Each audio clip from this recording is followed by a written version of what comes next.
Well, again, people think about this as a far-fetched ideal of flying cars, Jetson sort of lifestyle, but it's just we as a country have had our heads buried in the sand for developing this technology domestically, where you can go already over to China, some of their largest cities, as a tourist and get in a passenger drone and commute across some of their cities in the same way we have an Uber type of service. And it's like, do we not want to be at the forefront leading that sort of industry development here? Because to me, that's like us not developing the automotive industry or not developing the personal computer industry. And it's not just theoretical at this point. Again, we are literally, hopefully not a decade too late, right? If it gets used more and more in the military capacity, like just no one has the ability to produce drones at the scale that China, if they wanted to, go invade Taiwan, good luck stopping them at this point. I mean, but just think about from a government perspective, if Atlanta has people commuting in essentially now flying cars, yep.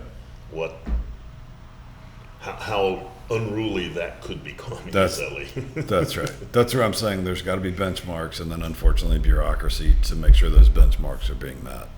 Yeah, I think I think we will want to have people with the ability to take over, the flying car, so to speak. But I think it's really all going to be built around autonomy in the same way if you've watched not the newest Star Wars that doesn't actually exist, but the Star Wars that I grew up with, episodes 1, 2, and 3. I think specifically it's more shown in episode 2, like the main planet of Coruscant. They have like all these flying cars that are like in these airway sort of traffic lanes that they're all like pre-programmed to fly, at a specific speed, with a specific distance set behind, the flying car in front of it.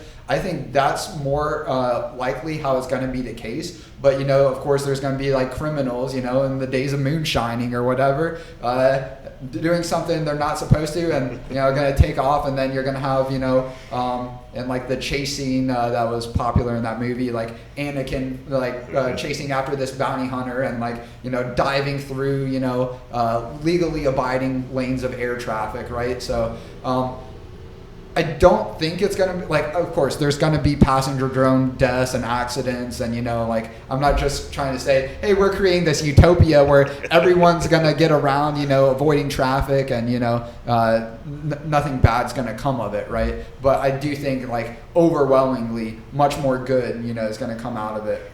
Getting people and, goods, from where they are to where they need to be, much quicker and, efficiently. But, yeah. So for your company, I mean, what do you need? What is limiting you right